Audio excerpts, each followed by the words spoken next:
નવરાત્રિના તહેવારનો આજથી પ્રારંભ થઈ રહ્યો છે ત્યારે નાના બાળકો અને મોટેરાઓ સૌ કોઈમાં નવરાત્રિને લઈને ઉત્સાહ જોવા મળે છે।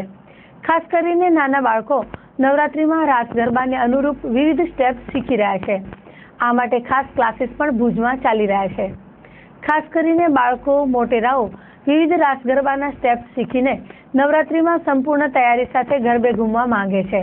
ત્યારે આ ક્લાસીસમાં નાના બાળકોથી લઈને મોટેરાઓ સુધી સૌ કોઈ વિવિધ સ્ટેપ્સ શીખતા નજરે પડે છે।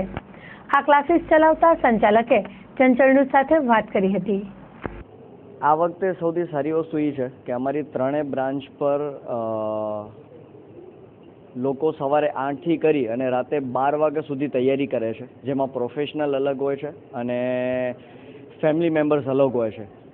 પહેલાં એવું હતું નેક્સ્ટ યર કે બધાને વેસ્ટર્ન દાંડિયા શીખવાતા, સલસા છે, હિપહોપના બેઝિક સ્ટેપ છે, બટ હવે આ વખતે અચાનક ચેન્જીસ એ આવ્યું છે કે બધાને ટ્રેડિશનલ ગરબા શીખવા છે, જેમ કે કાઠિયાવાડ સાઈડના છકડી છે, દોઢિયું છે, 6 સ્ટેપ્સ છે।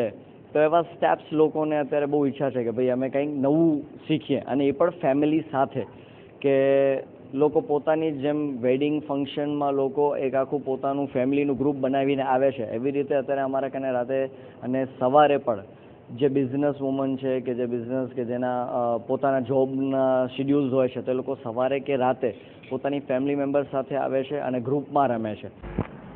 દરમિયાન આ નવરાત્રિમાં નાના બાળકોમાં પણ ઉત્સાહ જોવા મળે છે। નાની વયની બાળા નાવ્યા નીરવ રેલોને ચંચળ ન્યૂઝ સાથે વાત કરતા જણાવ્યું હતું કે તે નવા સ્ટેપ્સ શીખીને નવરાત્રિની તૈયારી કરી રહી છે।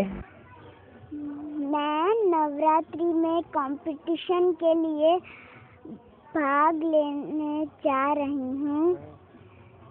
मैं नवरात्रि में कंपटीशन के लिए भाग लेने जा रही हूँ। डांडिया और फ्री स्टाइल मैं सीखने आ रही हूँ, जिसमें बहुत सारे स्टेप मैं सीख रही हूँ। मैं डांडिया और फ्री स्टाइल बहुत सारे स्टेप सीख रही हूँ।